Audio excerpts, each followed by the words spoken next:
During a trip to the United Kingdom in the spring of 1872, Moody became well known as an evangelist. Literary works published by the Moody Bible Institute claim that he was the greatest evangelist of the 19th century. 11. He preached almost 100 times and came into communion with the Plymouth Brethren. On several occasions, he filled stadia of a capacity of 2,000 to 4,000.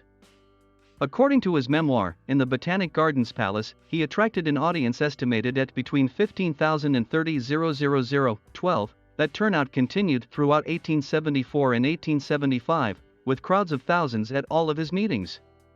During his visit to Scotland, Moody was helped and encouraged by Andrew A. Bonar. The famous London Baptist preacher, Charles Spurgeon, invited him to speak, and he promoted the American as well. When Moody returned to the U.S., he was said to frequently attract crowds of 12,000 to 20,000 were as common as they had been in England. 13. President Grant and some of his cabinet officials attended a Moody meeting on January 19, 1876. He held evangelistic meetings from Boston to New York, throughout New England, and as far west as San Francisco, also visiting other West Coast towns from Vancouver, British Columbia, Canada to San Diego. 14. Moody aided the work of cross-cultural evangelism by promoting the Wordless Book, a teaching tool developed in 1866 by Charles Spurgeon. In 1875, Moody added a fourth color to the design of the three-color evangelistic device, gold, to represent heaven. This book has been and is still used to teach uncounted thousands of illiterate people, young and old, around the globe about the gospel message. 15. Moody visited Britain with Ira Sankey, with Moody preaching and Sankey singing at meetings. Together they published books of Christian hymns.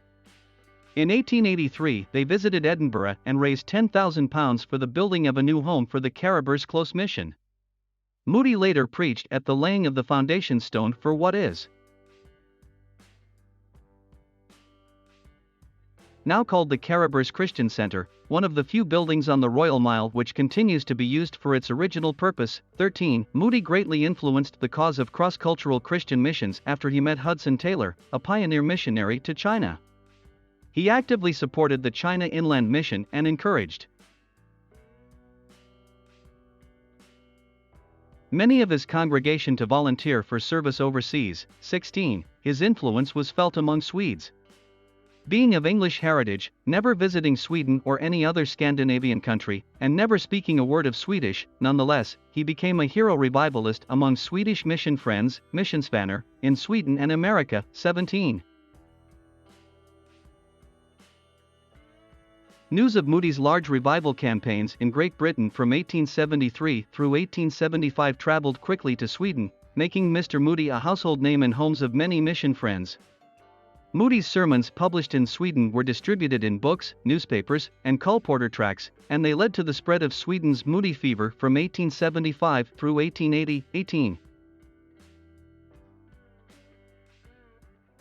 He preached his last sermon on November 16, 1899, in Kansas City, Missouri. Becoming ill, he returned home by train to Northfield. During the preceding several months, friends had observed he had added some 30 pounds, 14 kilograms, to his already ample frame. Although his illness was never diagnosed, it has been speculated that he suffered from congestive heart failure. He died on December 26, 1899, surrounded by his family. Already installed as the leader of his Chicago Bible Institute, R.K. Torrey. Speaking before thousands in the dark business suit, bearded, rotund Dwight Lyman Moody seemed the epitome of the businessman in clerical garb who typified popular religion in late 19th century America. Earthy, unlettered, a dynamo of energy, the revivalist was very much a man of his times. Moody adapted revivalism, one of the major institutions of evangelical Protestantism, to the urban context. His organizational ability, demonstrated in the great revivals he conducted in England, combined to fashion his spectacular career as the creator of modern mass revivalism. 10 years after Moody's death, the Chicago Avenue Church was renamed